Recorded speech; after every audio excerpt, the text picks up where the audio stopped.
Él es licenciado en Derecho por la Facultad de Derecho de la Universidad Iberoamericana, doctor en Derecho por la Universidad Complutense de Madrid y especialista en Derecho Constitucional y Ciencia Política por el Centro de Estudios Constitucionales de Madrid.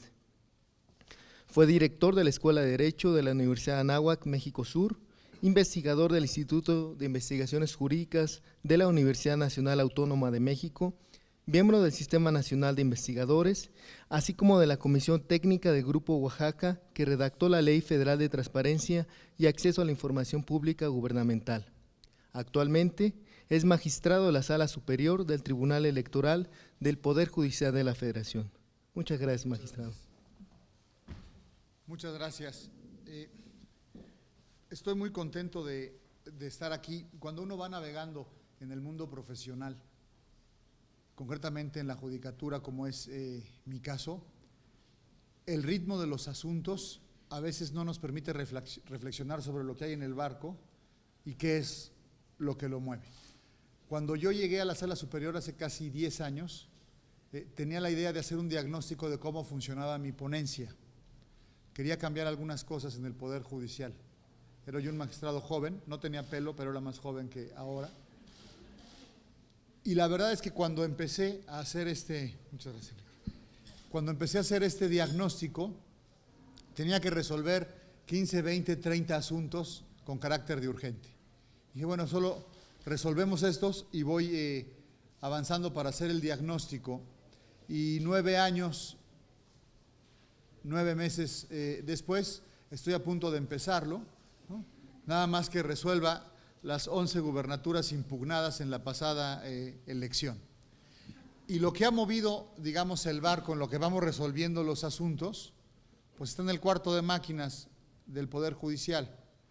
Lo manejan los secretarios de estudio y cuenta y las personas que tienen la información o los insumos para poder trabajar. El cuarto de máquinas, desde mi punto de vista, está en las bibliotecas de los tribunales y en los centros de archivo y de documentación. El derecho está en los libros y los libros están en las bibliotecas y en los centros de documentación. Es muy sencillo entenderlo. Preparé una exposición, me ayudan en la ponencia. ¿Sí? Decía que me da mucho gusto estar aquí con ustedes. Preparé una exposición con la gente de mi ponencia, deductiva, de lo general a lo particular. Y siempre me parece muy romántico, ¿no?, hablar de los libros y partir de las bibliotecas. Yo a las bibliotecas les debo lo que soy, o sea, mi única gracia es que he leído algunas cosas y que he podido analizarlas a partir de los propios métodos que encontré en mis maestros y en los libros, y eso sucede con todos mis colegas y con todos los que están ustedes, y he podido incidir en las sentencias a partir de lo que he leído y lo que he reflexionado. Pero sin los libros y sin las bibliotecas, pues no sería lo que soy, cuando menos en el plano profesional, y yo diría que también en el humano, ¿no? Me he podido contener mucho a partir de algunas lecturas. Soy un vicioso de los libros y me desespera no poder leer lo que quisiera. Tengo la mala costumbre de apilar libros en mi escritorio, en el librero de mi oficina, en mi buró. Tengo una repisa en mi cuarto también con libros. Mi esposa me dice, ¿para qué los tienes ahí? Ahí déjamelos, porque si no siento que se me va, y en la biblioteca de casa o en el estudio de casa.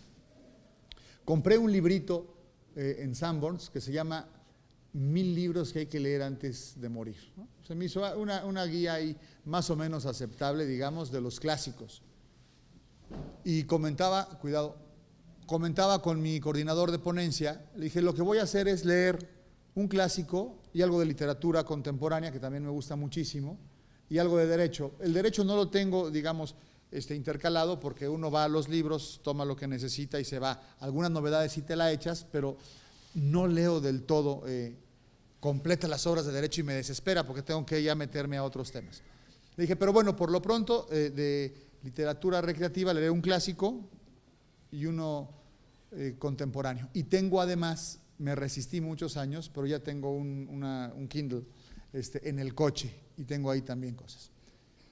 Y lo que me dijo es, no te va a dar tiempo Le dije, no, hombre, no tenemos tiempo, pero en el coche, el fin de semana, antes de dormir. Me dijo, no te va a dar tiempo de leer los 1000. Le dije, ¿cómo? Me dijo, ¿cuántos libros lees al año?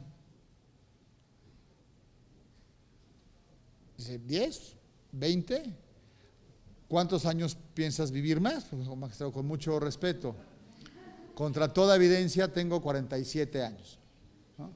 Si puedo leer, combinando con el ritmo de trabajo, sin contar lo que hay de derecho, si pudiera leer 10 libros al año, chonchos, yo creo que más, pero hagamos la cuenta de 10, en 50 años, ¿no? Si muero leyendo yo de 97 años, me parece algo muy optimista, pues solo podría leer 500 libros. Si pudiera leer 20 libros al año, que la verdad no le pego a los 20, de literatura, quizás ahora en 5 de noviembre que dejo la magistratura podré leer más, pero pónganle ustedes 20 libros al año, pues me quedarían 1000 libros por leer. Y entonces, ¿qué hago? ¿Me echo los clásicos, me echo lo contemporáneo o sigo leyendo derecho? ¿A quién le pregunto? Pues hombre, las personas que trabajan en los centros de documentación y en las bibliotecas creo que son una buena guía. Y tenemos que aprender luego entonces a discriminar la información. Porque antes, me da pena, todas las notas que preparé no he visto nada. Antes, para estar preparados, esta es una cita del profesor alemán Dietrich Schwanitz, decía, para estar preparados para cualquier faceta de la vida había que leer a los clásicos sobre ello, ¿no? Dice, éramos una especie de enanos frente a montañas compuestas de gigantes amontonados. Y cuando subíamos esa montaña de gigantes, los gigantes eran los clásicos, podíamos ver el mundo mucho más lejos, porque teníamos el conocimiento, teníamos otra perspectiva, otro horizonte. El problema es que hoy no somos enanos frente a montañas de gigantes, somos náufragos en océanos prácticamente infinitos de información. Sácale. No se preocupe. No. Gracias. Perdón si no se ha entendido, no se han perdido de nada. Y es una cosa que se presenta de manera deslumbrante, ¿no?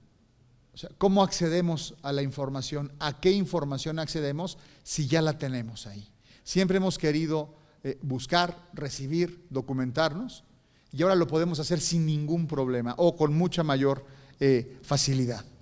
Las declaraciones sobre libertad de expresión, me parece la libertad básica en cualquier régimen democrático, comienza diciendo que toda persona tiene el derecho de recibir, de buscar y de documentarse con la información, antes que la de expresarse, de investigar. No sé si saben ustedes que en México hay más de 100 millones de teléfonos celulares. El 85% de estos teléfonos tienen acceso a datos. En cualquier teléfono celular podemos entrar a páginas de internet, bibliotecas de Naciones Unidas, al Cervantes, de la OEA, con libros gratuitos. O sea, estamos a 3 clics en el teléfono, yendo en el metrobús, de llegar al libro. ¿Cómo le enseñamos a la gente qué es lo que hay que leer? Esto es desde un plano cultural, me parece una buena charla, una buena causa. Hombre, encaucemos a la ciudadanía, a los jóvenes, a ver qué leer. Pero cuando uno se enfrenta ante una realidad y tiene que hacerse de datos para hacer justicia, para decir lo que es mejor para resolver una controversia, para garantizar el acceso a la jurisdicción, para satisfacer el debido proceso, para estar en consonancia con el contexto y las nuevas realidades para saber cómo decidir, la interrogante es, ¿qué leemos? ¿A quién leemos? Algunos diferenciaban entre teóricos y prácticos. Me parece una diferencia de gente ignorante. Ningún práctico puede ser lo suficientemente autónomo en la adquisición del conocimiento o empírico o autosuficiente sin ir a la teoría. Yo, por más que resuelvo situaciones concretas, tengo que partir de la base del conocimiento. Y de hecho, en mi ponencia Tengo espléndidos secretarios de estudio y cuenta con distintas formaciones y distintos perfiles, distintas maneras de pensar el derecho, porque se han formado en distintas corrientes del derecho, en distintos autores del derecho, y podría afirmar de algunos que, aunque han estudiado en bibliotecas similares, la de la UNAM, en jurídicas, cada uno en su universidad, han estado mucho tiempo en distintas bibliotecas y eso perfila, digamos, la ideología jurídica de cada uno. Yo sostengo que el derecho tiene que pensarse de manera diferente porque enfrentamos algunos problemas similares desde hace siglos que no se han solucionado y problemas distintos que se nos presentan con la nueva realidad. Hoy todos hablamos de derechos humanos desde la reforma del 11 como si fuera algo cotidiano y se nos olvidan algunas cuestiones. Hoy todos hablamos de ponderar cuando hay un choque de derechos y algo común afortunadamente en nuestra vida cotidiana jurídica y decimos, bueno, a ver, ¿qué derecho debe de primar? Estoy hablando de cómo se hace una sentencia, si el ABC, este o el otro. No, pues ponderemos, la teoría de Robert Alexi. Ese es un libro que todos hemos leído, todos los que impartimos justicia, y si no, me da miedo, digamos, ¿no? Que ponderen sin hacerlo. Y esto ya, digamos, es un canon hermenéutico y de concreción jurídica que está en los tribunales democráticos del mundo y en los tribunales comunitarios, en el europeo y el que más nos atañe, pues en la Corte Interamericana de Derechos Humanos. Si no leemos eso, estamos condenados a quizás no impartir justicia como se debe. Yo he visto cómo ha evolucionado el tema de los derechos humanos en 10 años de una forma impresionante. Yo tengo en mi oficina, en un alegato de oreja, a un candidato de un partido político, el que ustedes quieran, o un independiente que no le permiten el registro, para contender a un municipio, el que ustedes quieran, en el norte, en el sur, y pensemos en un municipio no muy trascendente, me refiero a su población y a su producción económica y quizás a su contexto político, y viene un candidato de un partido pequeño, puede ser un candidato modesto, es decir, no muy conocido, y te dice en el alegato, magistrado, si no me dan la razón, voy a ir a la Corte Interamericana de Derechos Humanos. Ay, ¿está bien? ¿Está muy bien? Y su abogado ha leído algunas sentencias de la propia Corte que le dan la razón al argumentar y para hacerlo valer. Si no estamos al tanto de las sentencias de otros tribunales y de lo que ha resuelto, por ejemplo, la Corte Interamericana, estamos ante una posibilidad muy grande de no tener todos los elementos para poder impartir justicia, o de que la sentencia sea incompleta. Luego entonces no se está haciendo justicia o no se está cumpliendo con el cometido de ello. ¿Quién tiene el acervo documental de dónde están las sentencias? ¿Quién lo hace? ¿En dónde está? Creo que las bibliotecas trascienden ya sus propias paredes. Es decir, hemos evolucionado de la tabla de arcilla, de la piedra, del pergamino, del papel, al acervo electrónico. Y está bien que sea así. Aunque yo sigo siendo, no sé si un romántico o tengo una especie de vicio de formación y yo sí necesito leer en papel, tenerlo, sentirlo, escribir, rayar. Me divierte muchísimo acomodar mi biblioteca, muchísimo. Lo tengo por orden, sé qué es lo que tengo. No tengo nada señalado, digamos, con etiquetas. Soy de la idea, quizás es un atrevimiento por ignorancia, me dirán aquí ustedes que son más conocedores del tema, que son los expertos, me refiero a los que trabajan en las bibliotecas.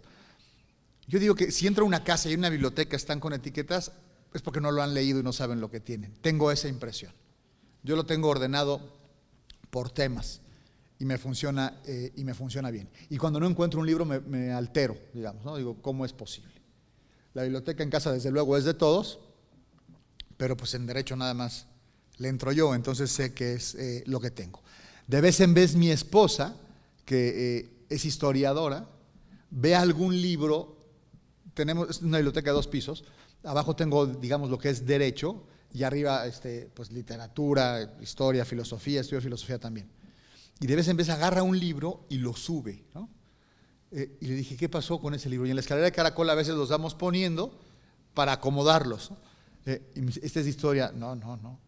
esta es de ciencia política. Me dice, no, pero tiene que ver con y nos peleamos y digamos, es una buena manera, creo, ¿no?, de convivir, de tener y que los hijos vean que hay que estar entre libros. Yo a muchas bibliotecas debo lo que soy. Yo he pasado largas horas en bibliotecas. Ya no lo hago y me pesa, me refiero a bibliotecas públicas. Pocos espacios de la plaza pública me parecen tan relevantes como una biblioteca. Pocos.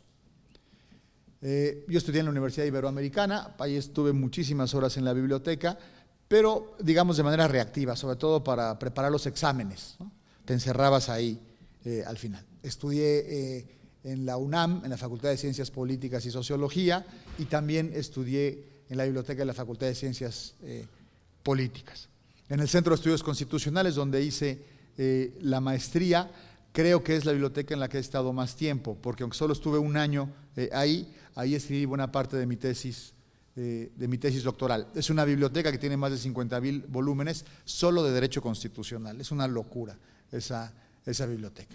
En el departamento de la Universidad Complutense de Madrid, el departamento de Derecho Constitucional de doctorado, estuve también unos buenos meses, creo yo, de seguidos. Y gané un concurso en Madrid para poder ser investigador de las Cortes de Diputados de España, porque tiene una biblioteca espléndida, espléndida, tanto físicamente como el acervo, que es lo más importante. Y entonces me gustaba mucho ir a las Cortes de Diputados, a la Cámara de Diputados de España, para escribir ahí. Y no es rollo lo que estoy diciendo. En la edición de mi tesis doctoral, o sea, en la tesis doctoral y en el librito que me publicó después, la Complutense, Jurídicas de la UNAM, Porrúa y la Náhuac, que trabajaba ahí, agradezco a las personas que trabajaban en esa biblioteca. Que se hace una relación muy cordial, digamos, la gente que trabaja en una biblioteca y el lector, me parece que tienen un vínculo espléndido, ¿no? Te dejan guardar los libros ahí en una mesa, saben lo que están trabajando, ven el avance porque vas devolviendo libros, saben en dónde está lo que necesitas porque estás pidiendo y devolviendo, y lo que se está generando es conocimiento completamente práctico, completamente práctico. El que crea que no necesita de teoría, pues será un coyote, y los coyotes lastiman mucho el ordenamiento jurídico de este país. El que se crea hábil porque le da dinero a un ministerio público, o porque se mueven las barandillas, o porque sabe meter a la gente, escoger un juzgado, pues a mí me parece una tragedia, francamente. Y aquel que está encerrado en una biblioteca y no sale, no trasciende y no lleva todo lo que le han dado ahí, empezando por el conocimiento, pues creo que es un desperdicio. Tenemos que ir y hacer. Dice Borges que el principal instrumento del hombre, el más importante es el libro. Dice que la espada extiende la mano, el microscopio afila la vista, el telescopio la potencia, el teléfono, estoy citando a Borges, es extensión de su voz, el arado y la espada son extensiones del brazo, como decía, de la espada, pero el libro es una extensión de la memoria y de la imaginación. Me parece una cosa espléndida y además lo es. El libro, dice Manguel, nos proporciona el placer de una memoria común, que nos recuerda quiénes somos y con quiénes compartimos el mundo. De vez en vez, en una discusión con mis colegas, vamos a un libro y aclaramos el tema. A mí me gusta citar autores en mis sentencias, cuando es necesario, es decir, no me gusta llenarlos, porque ilustran la ideología con la que estoy juzgando. Yo soy más un abogado, digamos, de contenido, no soy tan procesalista, y tengo colegas además que son espléndidos procesalistas, y de eso se trata los órganos colegiados, ¿no? De que cada quien aporte lo que tiene. Alejandro Luna Ramos, tenía más años en el Poder Judicial de la Federación que yo de vida cuando llegué al tribunal, era mi colega. No había manera, a él o a Pedro Penagos, que tenía 30 y tantos años en el Poder Judicial cuando llegué cuando llegamos juntos a la sala superior, no había manera de ganarles una ronda procesal. O sea, después de la tercera ronda, me decían, es que en 1980 y tantos un precedente estaba fuera de combate, es decir, no tenía yo posibilidades de haberlo leído. Y entendí que los colegas en un colegio son como un compañero de tenis, me gusta jugar tenis. En el dobles escoges a alguien que tiene una fortaleza donde tú tienes debilidad, pues ese es tu compañero ideal, ¿no? Le dije, está bien, yo confío en ellos y no me he desgastado tanto estudiando ello, porque igual que comprendí que no podré leer esos 1000 libros de clásicos más todo lo que va saliendo, pues prefiero leer otras cosas que me gustan más y que son las que yo aporto ahí. Dicen, bueno, pues si este cuate, yo llegué de 38 años recién cumplidos a la sala superior, y Luna tenía la edad de mi padre. Decían, bueno, pues ¿para qué traes al joven si aquí sabe todo? No, porque mientras ellos estaban perfeccionando en procesal, yo estudié algunas otras cosas en las bibliotecas que les comparto. Yo estaba haciendo la ley de transparencia, estaba viendo cosas de técnica legislativa, que me parece que es la cara inversa de la interpretación. Es decir, se construye la norma y se deconstruye con la interpretación. Pero todo eso a través de libros, es decir, no es que a uno se le ocurra inventar nada, algo, ¿no? Es muy difícil hacerlo.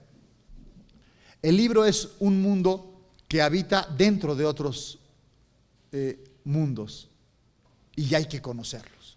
Son los sistemas y son los subsistemas.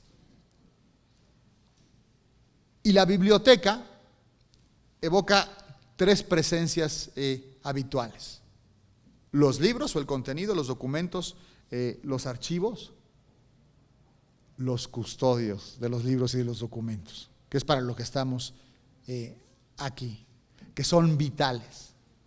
Son los que tienen, digamos, el carbón, las máquinas, las chimeneas, ¿no? Para que vaya calentando, se calienten los motores y vaya trabajando. Y el lector, desde luego.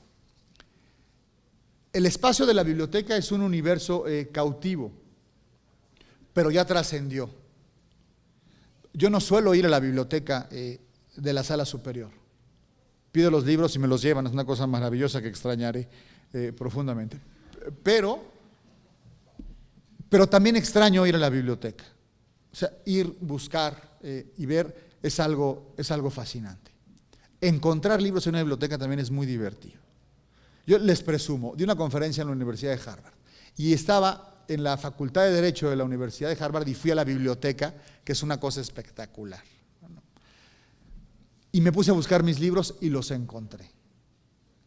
La verdad que mis libros no dan para que estén ahí en los estantes de la Universidad de Harvard, pero Harvard suele comprar todas las publicaciones de derecho.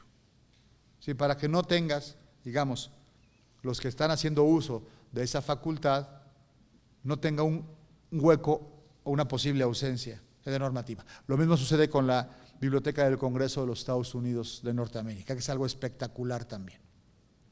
En Harvard uno puede entrar a buena parte del acervo y yo encontré ahí mi biblioteca. Debo confesar que no estaba en el salón principal y debo confesar también que en el anexo no estaba en los pisos principales, pero bueno, me tardé y lo conseguí en un apartado de México con muchos colegas que pude saludar y tomé alguna foto y lo tengo en mi Instagram, ¿no? Es decir, mi libro donde dice Harvard Law Library, que me pareció a mí, pues la verdad, muy emocionante, ¿no? Y lo habían sacado, ¿no? 2 o 3 despistados, tenía ahí los sellitos.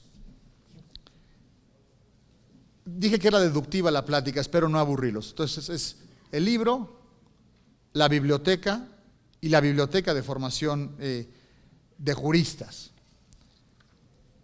Yo le decía a mis alumnos, el derecho está en los libros. Hoy comprendo que el derecho está en las sentencias. Lo discuto con amigos legisladores, ¿no?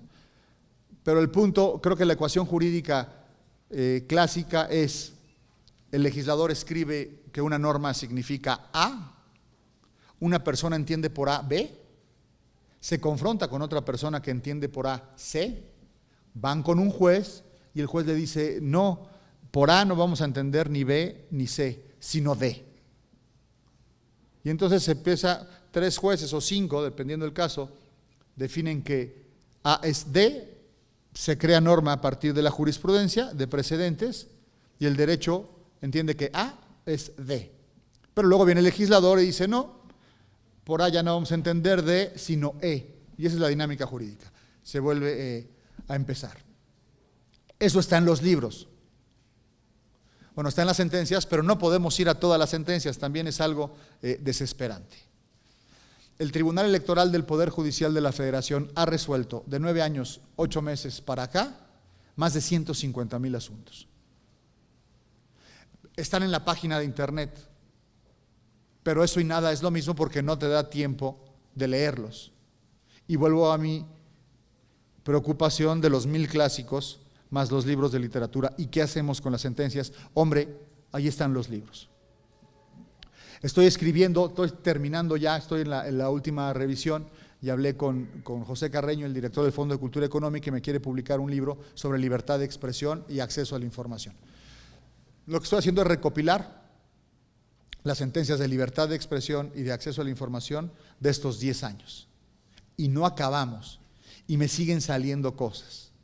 Hace 2 semanas discutíamos con mis colegas si aprobábamos o no un bloque de jurisprudencia importante, ahí se aprobaron las últimas de libertad de expresión, para incluirlo en el libro blanco que estamos haciendo sobre el acervo jurisprudencial de la Sala de nuestros 10 años. Y era un poco desesperante decir, bueno, ¿lo metemos o no lo metemos?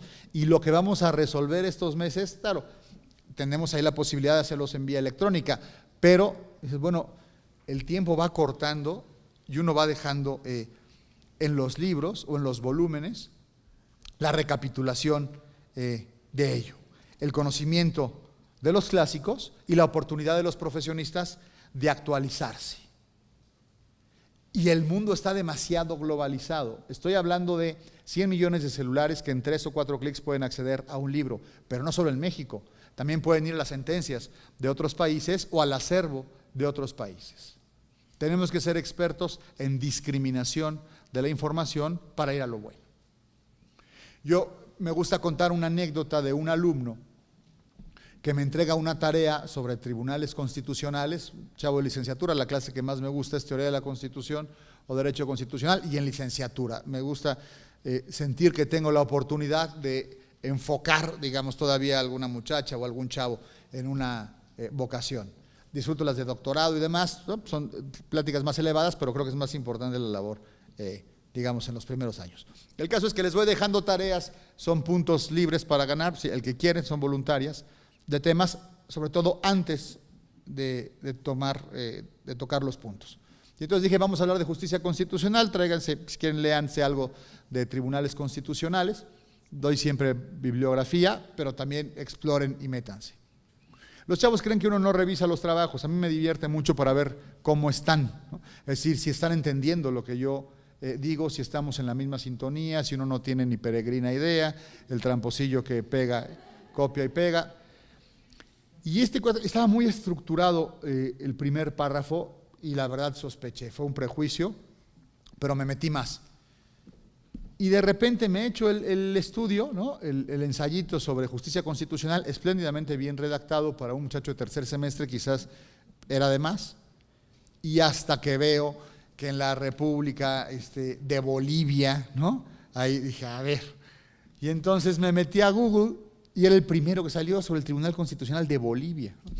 Y entonces lo llamé y le dije con mucho respeto para los bolivianos, no sé si hay alguno aquí, le dije, ¿y por qué no te metiste al alemán, no?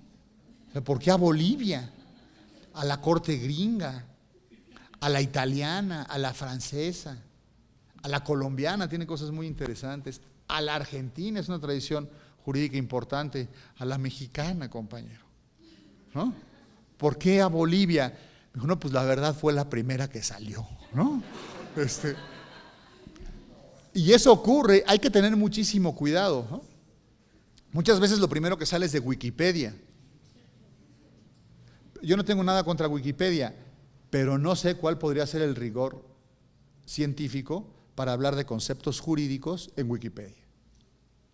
Yo estoy en sesión a veces en la laptop, pregunto en sesión, ¿no? Pregunto a la ponencia, la tengo a todos conectados, pregunto y a veces me meto a navegar en la sesión y me sale siempre Wikipedia. Le tengo mucho miedo porque también es un recurso a la mano. Y no es que te quemes, es que estás decidiendo sobre una cuestión toral del Estado y estás ejerciendo una función del Estado para resolver una controversia que todas son iguales de importantes porque responden a un servicio público de la ciudadanía y exigen de nuestro conocimiento. La biblioteca jurídica sirve, entre otras cosas, digamos, además de hacer y construir las decisiones jurídicas, para acercar a la ciudadanía al derecho, que es básico. En Alemania le regalan a los chavos de 15 años una constitución, el Estado, porque consideran que ya están en capacidad intelectual de leer la Constitución, de entender lo que son sus derechos y entender lo que es su Estado. Levante la mano el que ha leído la Constitución completa, del primero al 136 aquí, por favor. Somos 3 en la sala. La Constitución es la personificación del Estado, ¿no? Es decir, México se explica, se traduce literariamente y jurídicamente en la Constitución. Ahí dice quiénes somos, en dónde estamos, cómo nos organizamos, quién hace qué, cuáles son nuestros derechos. Es como comprarte un celular y leer el manual, ¿no? Para hablar en términos coloquiales. Y sobre eso se han escrito múltiples libros para acercar las razones, las causas, las consecuencias y las posibilidades de ello. A mí me parece trágico que los ciudadanos no sepan lo que tienen posibilidad de hacer, de exigir, de organizar. Hay un artículo espléndido sobre la ansiedad de la democracia porque la gente no comprende algunas cosas. Dicen, por ejemplo, ¿cómo es posible que tal poder del Estado esté gastando en esto cuando en tal Estado, en tal entidad federativa, sucede esto? No tiene nada que ver, pero la gente no lo comprende. Hay una partida presupuestal destinada para una cosa y sucede un evento en otra entidad federativa que obedece a otros hechos, que será resuelta por otras autoridades, que tiene otra lógica, otra partida presupuestal. Pero platiquen con el vecino, nosotros somos bichos raros que estamos aquí en este espléndido auditorio hablando de estas cosas, pero el vecino que no tiene peregrina idea, dice, es una irresponsabilidad, ¿no? ¿Cómo es posible que el presidente vaya de viaje, ¿no?, cuando no pueden entrar los víveres a Oaxaca? No tiene nada que ver, el presidente tenía que ir, me parece, a Canadá para cuestiones del Tratado de Libre Comercio, y lo de Oaxaca pues es una tragedia, esperemos que los maestros entren en cordura, se salgan y que puedan entrar los víveres. No tiene nada que ver una cosa con la otra, pero no lo sabemos como mexicanos. Y entonces las bibliotecas sirven para seducir, para atraer a la ciudadanía y que comprendan algunas cuestiones. Y la última parte de la charla, que siempre es la mejor, ¿no?, tiene que ver con la importancia de las bibliotecas jurídicas en la formación de las decisiones judiciales. Es decir, no es rollo. Mis sentencias no serían las mismas sin el contenido y sin la ayuda de lo que hay en las bibliotecas y en el acervo documental del tribunal en el que trabajo. Y en la posibilidad que tengo para documentarme e informarme, teniendo contacto con otras bibliotecas, con otros acervos documentales y con otros tribunales del mundo. Yo los primeros años en el tribunal tenía una niña que estudiaba Derecho, una pasante, que hablaba perfecto alemán. Y le dije, tú lo que vas a hacer es estarme viendo las novedades del Tribunal Constitucional alemán. Yo no hablo alemán, nada más los rubros. Y 2 o 3 veces me sacó algunas cosas que sacaba yo, ahí me decía, eso no es cierto, ¿dónde lo está sacando? Del Tribunal Constitucional alemán. Pero ¿de cuándo es? Hay un libro muy famoso de la Konrad Adenauer, de la Fundación, en español, que dice Decisiones fundamentales del Tribunal Constitucional alemán, temático, y uno pues ahí se las echa. Me dice, no, eso no es de cuándo, es de la semana pasada. Ay, güey. ¿No? O sea, pero no es nada más que usar los fondos documentales y la capacidad que tenemos para interrelacionarnos. Y esta idea de gobierno abierto, de tribunal abierto, que a mí me gusta mucho, tiene que ver principalmente y existe para la interrelación del ciudadano con la autoridad. ¿Cómo nos comunicamos con el ciudadano? ¿Cómo lo traemos para que vea lo que estamos haciendo? Pues hombre, jalándolo a nuestros centros de documentación y de archivo. Esto puede ser muy técnico, podemos hablar de libros muy especializados para valorar una sola prueba, que hay tratados enteros, nos ayudan las personas que están ahí, lo ven los secretarios de estudio y cuenta, lo aterrizamos y lo metemos en 3 páginas de la sentencia, es decir, cómo vamos aterrizando la información.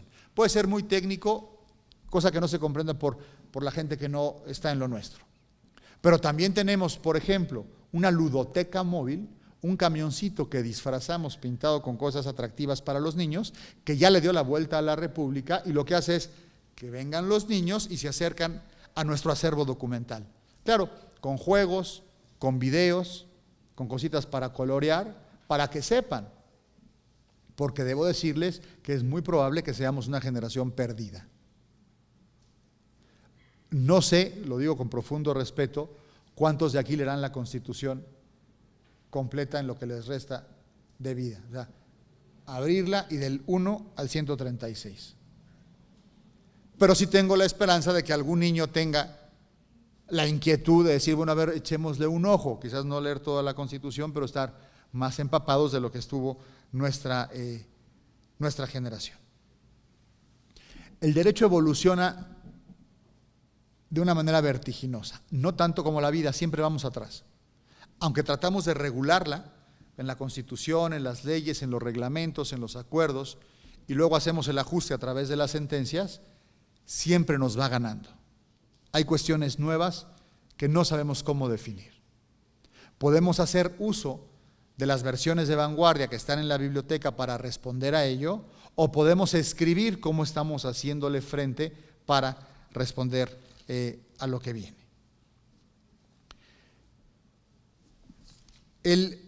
La resolución jurídica tiene que ser ilustrada. O sea, no puede haber una sentencia buena, me parece, si no considera elementos que la pueden enriquecer.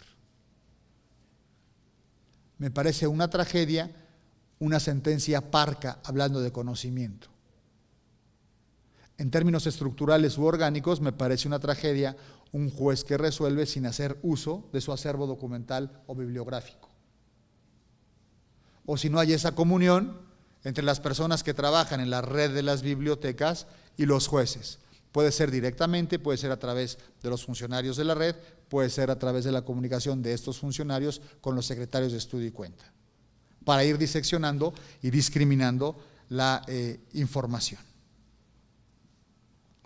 ¿Cómo se hace una decisión judicial más ilustrada? Sería la pregunta.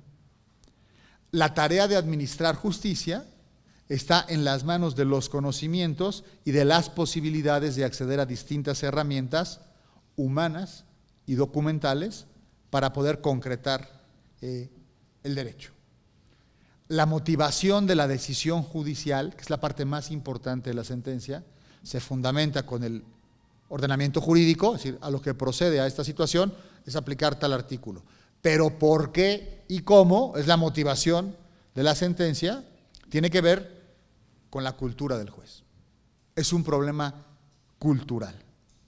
Owen Fis dice que los jueces somos instrumentos del derecho y encarnamos la razón pública. Es una responsabilidad brutal. Y consiste en evaluar la realidad práctica a la luz de los valores que el derecho dota de autoridad y en hallar luego las vías adecuadas para adaptar la realidad de estos valores. Hallar, encontrar, saber. Luigi Ferrajoli, un autor que todos citamos con mucha frecuencia, aunque muchos no lo han leído, dice: por cultura jurídica pueden entenderse la suma de muchos conjuntos, conocimientos y actitudes. Creo que la actitud es la de buscar, la de reflexionar, la de razonar. Dice, en primer lugar, estoy citando a Ferrajoli, el conjunto de teorías, de las filosofías y de las doctrinas jurídicas elaboradas por los juristas y filósofos del derecho en determinadas épocas históricas. Cada uno tiene una filosofía jurídica, la tengo yo con mis pares en el pleno, y por eso las discusiones son tan ricas. Hay que ver de todas las visiones cómo podemos resolver mejor una cuestión específica. En segundo lugar, dice Ferrajoli, El cúmulo de las ideologías, de los modelos de justicia y de los modos de pensar sobre el derecho son propios de los operadores jurídicos. El derecho tiene que pensarse de manera diferente para resolver las nuevas cuestiones. No podemos resolver algo diferente si no conocemos la manera en que se piensa hoy.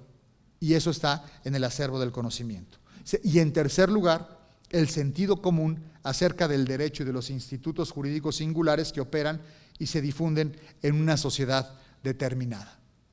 El sentido común sobre el derecho y sobre cualquier cosa se da con una parte, desde luego, de la propia inteligencia, pero la inteligencia se nutre a partir de que la pones en marcha con el conocimiento. O sea, eres más inteligente entre más piensas. Y tienes que pensar cuestiones a partir de datos ciertos y del conocimiento. Esa es la evolución humana. Estoy diciendo algo muy obvio, pero todo esto comienza en donde están los libros. Podemos ir a las librerías también, pero creo que es mucho más práctico ir a la biblioteca. Ronald Dworkin dice que la importancia del conocimiento jurídico en la decisión judicial descansa en 3 elementos.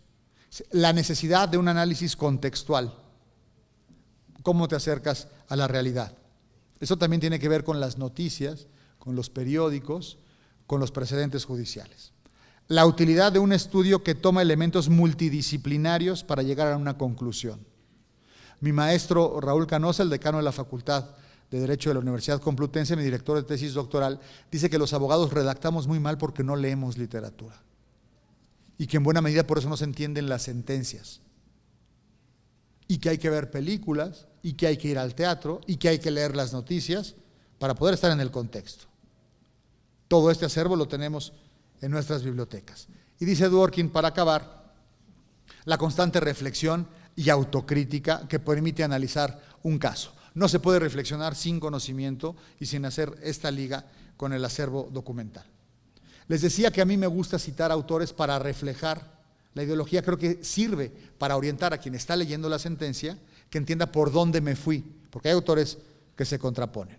Hay una jurisprudencia preciosa de Mariano Azuela que dice que un juez no puede citar a un autor sin hacerse cargo de la ideología de la obra del autor. Es decir, no es que te adornes citando un párrafo que suene bonito en una sentencia. No, si traes al autor a la sentencia es que estás viendo el derecho como él lo pensó y así estás aplicando, por lo menos en ese caso en concreto. Le pedí a Mauricio del Toro, mi coordinador de ponencia, que me ayudara a sacar algunos de los autores en distintas ramas del conocimiento jurídico que están en proyectos de un servidor en mis sentencias, muchas de ellas de jurisprudencia. En materia constitucional yo he citado, así fue algo rapidillo, a Kelsen, a Ferreyoli, a Haberle, a Bernal Pulido, a Guastini, a Prieto Sanchís, a Gargarella, Ferrer, Bazán y Robert Alexi, entre otros. Así fueron los primeros que nos salieron. Sobre filosofía del derecho y ciencia política, Manuel Atienza, Juan Ruiz Manero, Preces Barba, Ras, Dworkin, Sousa dos Santos, Habermas, Bobbio, Bovero, Amartya, Schumpeter, Hart, Ovejero, Margalit, entre otros. En procesal, que ahí sí lo hago con un poco de cuña, para que me van a reclamar, le digo, bueno, esto lo traje de tal, no cito a los maestros de mis colegas y ahí ya se separan. Davis Echandía, desde luego, Niceto Alcalá, Bulow, Couture, Tarufo, Chiovenda, Falcón, Alsina, entre muchos otros. Nos debemos al conocimiento, o el conocimiento es la gran asignatura pendiente para hacer algo. El conocimiento está en los documentos, en las bibliotecas. Soy un optimista de cómo funciona la red de bibliotecas del Poder Judicial de la Federación. En la sala superior tenemos 25,000 títulos distintos, 24,960, me dio nuestro coordinador Manuel Fontanals el corte al día de ayer en la noche, con 34,000 ejemplares. En total, sumando a lo que tienen los colegas de las salas regionales, tenemos 83,000 títulos y ejemplares, 105,000 ejemplares, con un personal de 9 personas en las bibliotecas de todo el Tribunal Electoral del Poder Judicial de la Federación. Creo que les debemos muchísimo. Hablé de 150,000 sentencias. todas ellas obedecen a una manera de pensar el derecho, de razonar el derecho y de asimilar el conocimiento jurídico. Nos debemos muchísimo a ellos. Déjenme terminar con un poema que me gusta repetir cuando hablo de libros y de conocimiento. Yo lo escuché por primera vez, se lo escuché a un amigo en Madrid y lo fui a leer, y así me acerqué a Quevedo, que es uno de los clásicos que están en este libro de 1000 libros que hay que leer antes. El poema se llama Desde la Torre y se lo dedica a los libros y a la biblioteca que está en la torre de un castillo. Y dice más o menos así: retirado en la paz de estos desiertos, con pocos pero doctos libros juntos, entro en conversación con los difuntos y escucho con mis ojos a los muertos. Si no siempre entendidos, siempre abiertos, o enmiendan o fecundan mis asuntos. Y en músicos callados contrapuntos, al sueño de la vida hablan despiertos los libros. Ole, ¿no? Para Quevedo. Muchísimas gracias.